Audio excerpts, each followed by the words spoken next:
Senhoras e senhores, sejam bem-vindos. Em nome da SP Arte e da revista Arte Brasileiros, agradeço a todos por participarem do ciclo Arte e Mercado, hoje com o tema Fotoreflexões.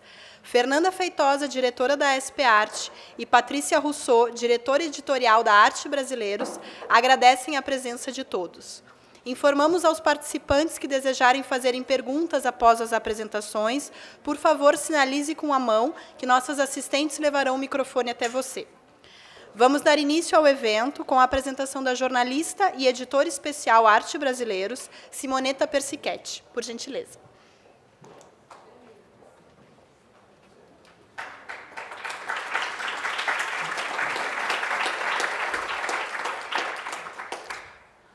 Boa tarde a todos, bem-vindos, obrigado por estarem aqui nesse segundo dia de debate e reflexões. Ontem, ao abrirmos a primeira sessão, eu lembrei que na quarta-feira, para todos vocês que já sabem, era o Dia Mundial da Fotografia, e continuamos nessa semana, então, comemorando a fotografia com esses debates, com essas reflexões. Eu recebi hoje alguns e-mail, não é e-mail, não, alguns posts via Facebook, eu não sei como se chama, isso é das minhas alunas novas, eu só sigo, né? E eu pensei em algo que eu postei hoje, que foi o seguinte: pensar dói, mas a única forma que a gente tem para sair da mesmice é pensar. Por isso que nós convidamos todos vocês hoje a pensar, refletir e modificar o que a gente pensa. Nesse primeiro momento, nessa primeira parte, eu tenho prazer de falar com meu amigo há muito tempo, Sérgio Burgi, que eu chamo Burgi. Se é Burgi, é Burgi, né? Do Instituto Moreira Salles. O Instituto Moreira Salles está se tornando o guardião da nossa memória fotográfica, está preservando arquivos que poderiam cair no esquecimento, está nos lembrando a cada momento, por meio de exposições, por meio de livros e catálogos, a importância da fotografia brasileira no mundo. Sérgio, é um prazer conversar com você hoje.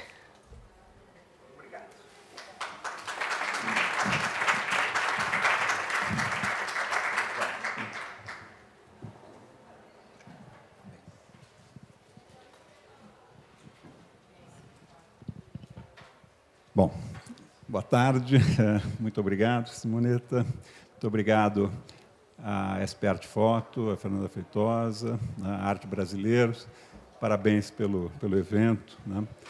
E é um grande prazer poder estar aqui para conversar sobre a fotografia brasileira e também ter a oportunidade de conversar sobre a atuação de uma instituição que, nos últimos 20 anos, tem continuadamente pensado e atuado na área de fotografia, né? Eu coordeno a área de fotografia do Instituto Moreira Salles, e essa é uma atividade que, na instituição, tomou forma e fôlego a partir de meados dos anos 90, né? Através da aquisição de coleções. As duas primeiras coleções, eu acho que isso é uma coisa importante de mencionar, foram uma delas, uma coleção de fotografia do século XIX, com cerca de 2.500 fotografias na sua essência, todas elas originais de época, né? Que é uma característica dos acervos do século XIX. São poucos os conjuntos de negativos originais ou de arquivos de fotógrafos do período que sobreviveram como arquivos, né? E, portanto, a produção também em negativo desse período no Brasil é muito, muito escassa. O segundo conjunto de imagens adquirido pelo Instituto, mais ou menos simultaneamente, foi um conjunto de 44 negativos de Lévi-Strauss, que ele produziu aqui em São Paulo, né? Nos anos 30, no seu período de atividade junto à Universidade de São Paulo, né? E eu apenas menciono isso para dizer que, desde o início, portanto, já houve, na verdade, uma certa sinalização para nós mesmos de que havia um grande interesse na fotografia brasileira e havia um interesse que não era específico de um determinado período e também não era um interesse estritamente voltado para um colecionismo que privilegiasse a obra final, que é, evidentemente, fundamental e essencial, né?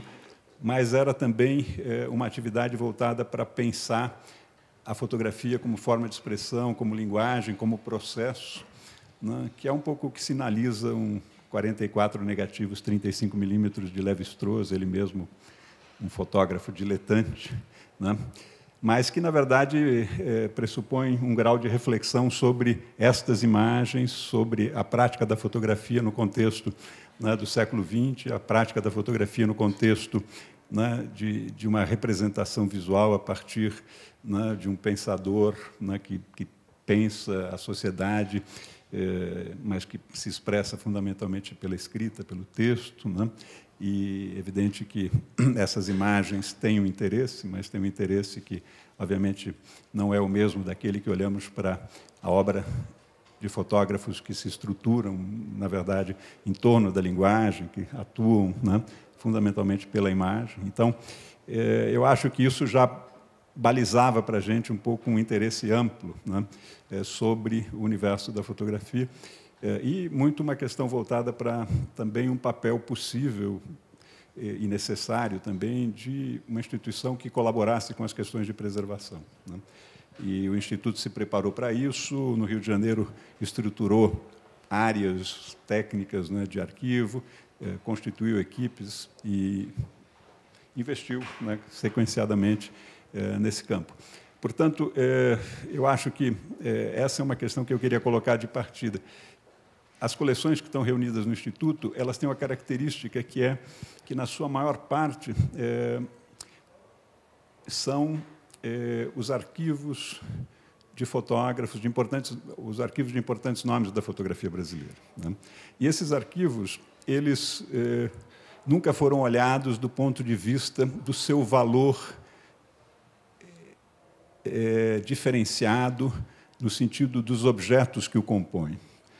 Para nós, nunca foi relevante se haviam dezenas e centenas de vintages ou só se haviam milhares de negativos, né?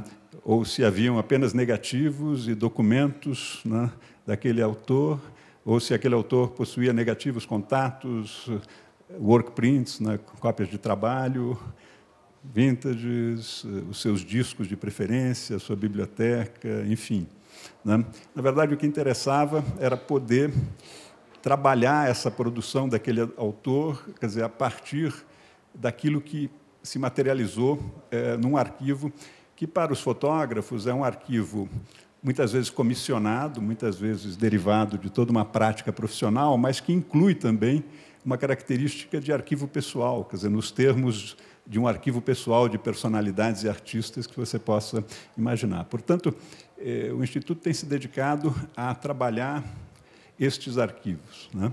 Ocasionalmente adquire alguns conjuntos, mas nós não atuamos no sentido de uma formação de colecionismo específico de conjuntos, né? Claro que nos interessa, em muitos momentos, quando temos um conjunto enorme, ou, por exemplo, o arquivo de José Medeiros, que é um fotógrafo fundamental na fotografia brasileira, e que é composto essencialmente de negativos e alguns poucos contatos, e nenhuma fotografia de época, ou, enfim, nenhuma uma forma de linguagem.